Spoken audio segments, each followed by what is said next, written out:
না, সেটাও হয় নাই। মোহতারাম হাজিরিন, যতবার আমি পথ চলেছি, শরীয়ত তো পথ চলার সিস্টেম আমাকে দিয়েছেন। বলেন তো দেখি, পথ চলতে গিয়ে শরীয়ত কোন পদ্ধতি আমাকে দিয়েছেন, সেই পদ্ধতিতে চলতেছি কি না, এই কথাটা সারাদিনে কোনো এক সময় কি মাথার মধ্যে এসেছে? না। আজকের দিনে তো অনেক ইনকাম করেছি, কিন্তু সেই ইনকাম করতে গিয়ে কোন পদ্ধতি শরীয়ত আমাকে ইনকাম করতে বলেছে, কোন পদ্ধতিতে নিষেধ করেছে, আমারটা কি বৈধ হচ্ছে না অবৈধ হচ্ছে, এই কথা ফিকির করে ইনকাম কয়জন করেছি আজকের দিনে? কথা বলেন। এরকম সারাদিন যদি বলতেই থাকি শুধু না না না না, উত্তর আসবে হ্যাঁ, উত্তর দিবেন। হয়তো কিছু মানুষ বলবেন নামাজ, জি হুজুর পড়েছি, নামাজটা পড়েছি। যদি জিজ্ঞেস করি কোরআন তেলাওয়াত, সেখানেও না। যদি জিজ্ঞেস করা হয় তাহাজ্জুদ, সেটাও না। যদি বলা হয় আউয়াবিন, সেটাও না। যদি বলা হয় সকাল সন্ধ্যার তাসবিহাত, না। তাহলে আমার জীবনে ইসলাম কতটুকু আছে? কতটুকু ইসলাম আছে? মুহতারাম হাজিরিন, এজন্য আমাদেরকে খুব গভীরভাবে কথাগুলি বুঝতে হবে। ইসলাম আর ঈমান ছাড়া আমার মুক্তির কোনো পথ নাই। ঈমান ছাড়া মুক্তির কোনো পথ নাই। অথচ আমার ঘরে ঈমানের কোনো আয়োজন নাই, গানের আয়োজন আছে। আমার ঘরে আমোদ প্রমোদের আয়োজন আছে। আমার ঘরের ভিতরে বিনোদনের আয়োজন আছে। কথা বলেন না কেন? বিনোদনের আয়োজন আছে না নাই? আমোদ প্রমোদের আয়োজন আছে না নাই? ঈমানের আয়োজন নেই। ঈমানের আয়োজন নাই। মুহতারাম হাজিরিন, প্রকৃত ইসলাম অনেক সুন্দর। একজন মুসলিম, প্রকৃত মুসলিম যদি হয়, তার ওয়াজ করতে হবে না, তরবারিও ধরতে হবে না। সব জায়গায় ম্যাক্সিমাম লোক তার চরিত্র আর স্বভাব দেখে ইসলামে দীক্ষিত হবে। এই জন্য কিতাবের ভিতরে লিখছে, ইসলাম তলোয়ার কি জোর সে নেহি ফায়লা। ইসলাম তরবারির আঘাতে পৃথিবীতে বিস্তার লাভ করে নাই। ইসলাম দুনিয়াতে বিস্তার লাভ করেছে ইসলামের অনুপম চরিত্র আর ভাবধারার মাধ্যমে। পয়গম্বরের চরিত্র দেখে যে পরিবারে মানুষ মুসলমান হয়েছে, পয়গম্বরের যুদ্ধ আর বিগ্রহ দিয়ে সেই পরিমাণে মানুষ মুসলমান হয় না। ইসলামে যুদ্ধ আছে, যুদ্ধ করতে হবে। কোরআন শরীফের ভিতরে আল্লাহ তাআলা স্পষ্ট বলে দিয়েছেন, কিয়ামত পর্যন্ত যুদ্ধ থাকবে, সশস্ত্র যুদ্ধ। ইসলামের যুদ্ধকে সন্ত্রাস করে গালি দিলে তার ঈমান থাকবে না। ইসলামের যুদ্ধকে অস্বীকার করলে তার ঈমান থাকবে না। সেদিকে যেতে চাই না। যেই দেশে যেই জিনিস কম পাওয়া যায়, সেই জিনিসের যত্ন বেশি থাকে। দেখেন না, এক বাড়িতে সন্তান 3 জন, ওদের খানা দানা সবকিছু শিডিউল মোতাবেক হয়। সন্তান যদি 15 জন হয়, কে খাইলো, কে থাকলো, কে আসলো, কে গেল, এর কোনো খবর থাকে না। আমাদের দেশে অনেক মুসলমান তো, এখানে মসজিদ, ওখানে মসজিদ, ওখানে মসজিদ, তাই আজান কখন দেয় খবরই থাকে না। ইংল্যান্ডে গিয়ে দেখেন, এই দেশের মুসলমান ইংল্যান্ডে থাকে, এক ওয়াক্ত নামাজের জন্য 100 কিলোমিটার যায় শুধু নামাজ পড়তে। জুমার নামাজ পড়ার জন্য 500 কিলোমিটার গাড়ি চালায়া যায়, তারপরেও দাঁড়ায় থাকে। কেন? সে দেশে যত্রতত্র মসজিদ নেই। নামাজ পড়তে চাইলে ছোট্ট একটা হল রুম তারা নিয়ে নামাজ হিসেবে ব্যবহার করে। যেই পরিমাণে মুসল্লি সেই পরিমাণে হয় না, 3 বারে জামাত হয়। এক ওয়াক্ত নামাজের জন্য 1 ঘন্টা দাঁড়ায় থাকে। 1 ঘন্টা এক ওয়াক্ত নামাজ পড়ার জন্য জামাতের সাথে। ইংল্যান্ডে মুহতারাম হাজিরিন, কেন? ওই দেশে মসজিদ নাই তো, এই জন্য মসজিদের খুব কদর আছে। এটা দুনিয়ার নিয়ম। যে জিনিস যত্রতত্র পাওয়া যায় সেই জিনিসের দাম, কথা বলেন না কেন? সেই জিনিসের দাম দেন। যেটা সহজে পাওয়া যায় না তার দাম। ওই যে ইংল্যান্ডের মুসলমান বাবাকে গিয়ে বলছে, আব্বু স্যার আসবে। ঠিক আছে, আসতে বলো। ছেলের টিচার আসবে। বাবা অনেক আইটেম করছে মেহমানদারি। কেন? শরীয়তে মেহমানদারি অনেক দাম, অনেক দাম শরীয়তে। মেহমান তো নিজের খাবার খাবে, আর বাড়িওয়ালার গুণাগুলা মাফ করে দিয়ে চলে যাবে। মেহমান কারখানা খায়, মেহমানা রুহিয়ে কদমি ফরাদ, বাস গুনাহে মেজবানা মিগুরাত। প্রতিটি মানুষ তার নিজের দিকে খায়। তবে মেহমান হওয়ার কারণে বাড়িওয়ালার গুণাগুলো মাফ করে দিয়ে চলে যায়। এই জন্য তো আল্লাহ পয়গম্বর খুব মেহমানদারি করতেন। ইব্রাহিম খলিল আলাইহিস সালামের মেহমানদারির কথা আপনারা স্কুলেও পড়েছেন। অনেক আইটেম করছে, সারা আসছে, দস্তরখানা বিছাইয়া দিয়েছে। কথা বলে সেইটা আবার কি, এইটা আবার কি। এরপরে সবাইকে বসতে দিয়েছে।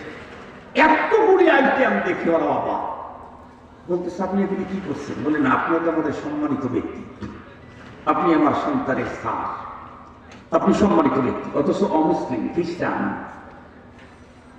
আমাদের দেশের মুসলমান ইংল্যান্ডে গিয়ে সন্তানের খ্রিস্টান স্যারকে এত সবিহ করে, সমাদর করে, সম্মান করে, আর বাংলাদেশের মুসলমান নিজের দেশে হুজুর ডারে মারবেন লেগে যায়। কথা বলেন না কেন? কিন্তু আমার দেশের রহমাদাসা যায় না, দুইটা ব্যাট লাগাইছে এবং হুজুরকে 10টা মারবে লেগেছে। হুজুর লাগাইছে 2টা, হুজুরে মারতে চায় 10টা। এই জন্যই এখন আর মানুষ তৈরি হয় না।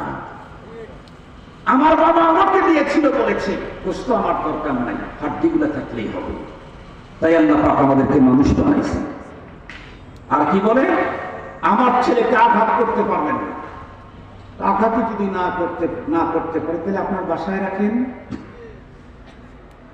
কিছু শাসন না করলে ছোট্ট বাচ্চা কখনোই অধিক শাসন করার কথা বলছি না। মনে রাখবেন, যেই অভিভাবক তার সন্তানের উস্তাদ অবদ্ধ চালাল মত হিন্দু দস্তারিং করবে, তার সন্তান জীবনে কোনোদিন বিদ্যান হতে পারবে না। আপনি লিখেন, জীবনে বিদ্যান হতে পারবে না। আর যদি ওস্তাদ হিন্দু হয়, তার জন্য দোয়া করেছে। এই সন্তান কোথা থেকে কোথায় পৌঁছাবে এলাকার মানুষ কল্পনাও করতে পারবে না।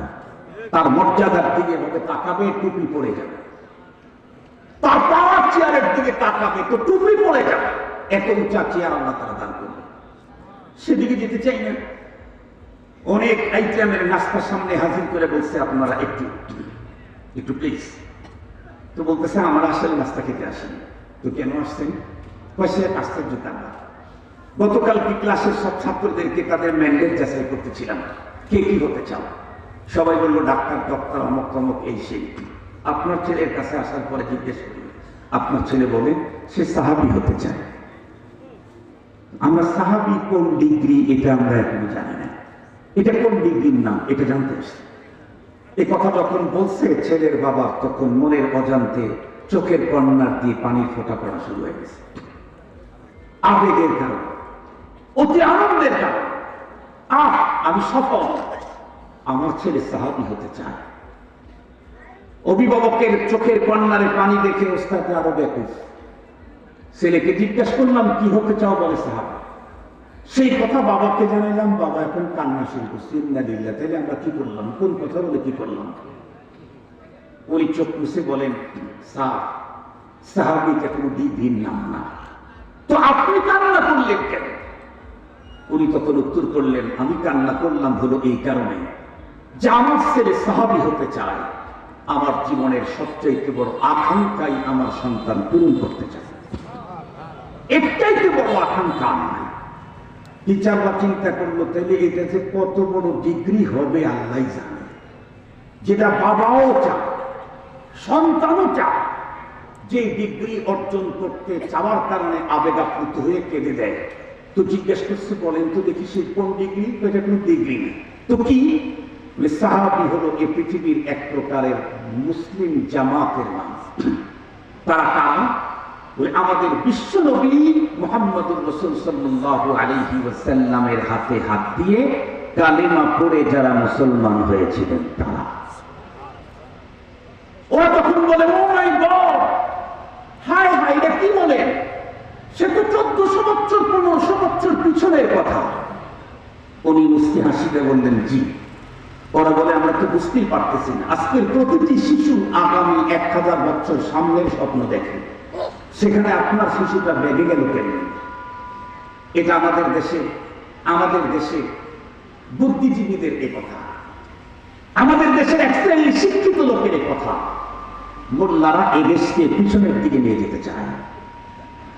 মোল্লারা এই দেশকে পিছনের দিকে নিয়ে যেতে চায়। এদেশের জ্ঞান পাপীদের এ বক্তব্য। তখন ওই মুসলিম উত্তর করল, আপনারা ভুল বুঝেছেন। কি? আমার সন্তান ১,৫০০ বছর পিছনে যেতে চায় না, বরং আমার সন্তান এই পৃথিবীর শ্রেষ্ঠ মানুষ হতে চায়। তার মানে উনি তখন উত্তর করলেন, তার মানে এই পৃথিবীতে যত মানুষ আল্লাহ তৈরি করেছেন এর ভিতরে প্রথম শ্রেণীর মানুষ হলো নবী এবং রাসূল।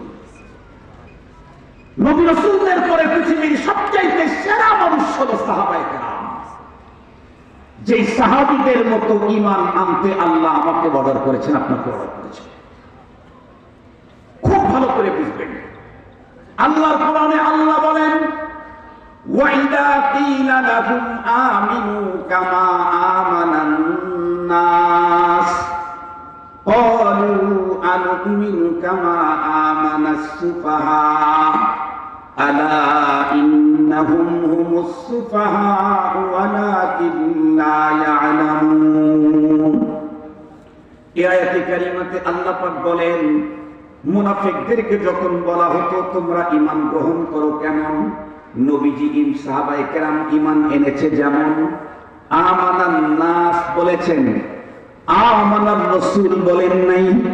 ওয়া ইযা কিলা লাহুম আমিনু কামা আমানান নবী বলা হয় নাই। ওয়া ইযা কিলা লাহুম আমিনু কামা আমানার রাসূল বলা হয় নাই। তোমরা ঈমান আনো যেমন ঈমান এনেছে নবী, এই কথা বলা হয় নাই। তোমরা ঈমান আনো যেমন ঈমান এনেছে রাসূল, এই কথা বলা হয় নাই। কি বলা হয়েছে? আমিনু কামা আমানান নাস। এই নাস মানে সাহাবায়ে কেরাম, পৃথিবীর সমস্ত মুফাসসিরিন কেরামদের একমত। তার মানে সাহাবীদের ঈমানের মতো ঈমান আনতে বলা হয়েছে।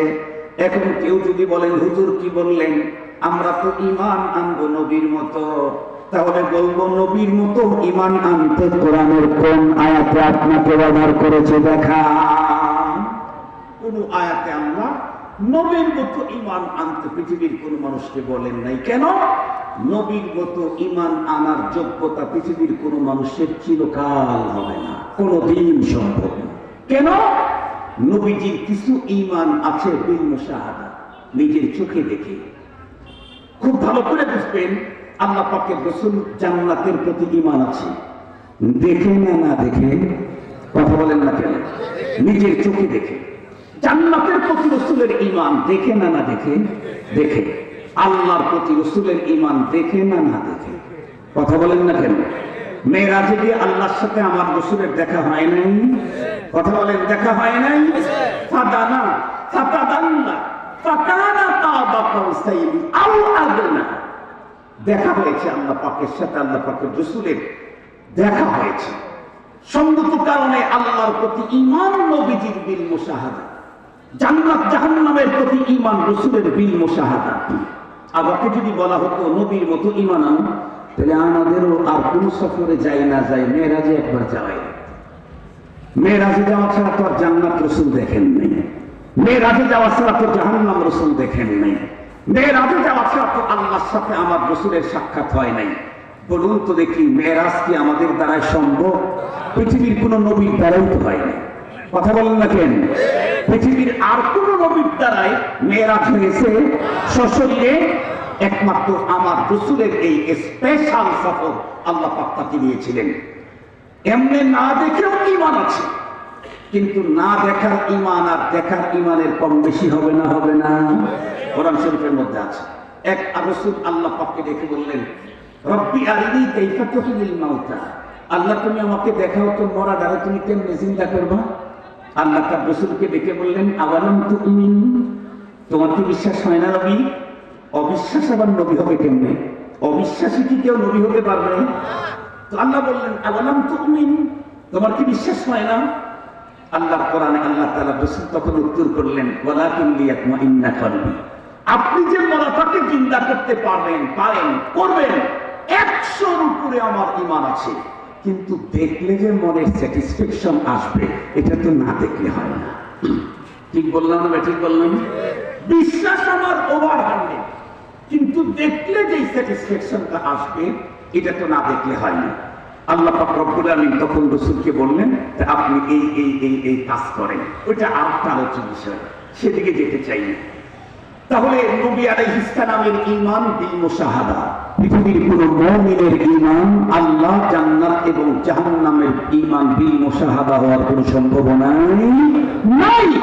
এ কারণে কিয়ামত পর্যন্ত আনেওয়ালা মানুষদেরকে সাহাবীদের মতো ঈমান আনতে বলা হয়েছে।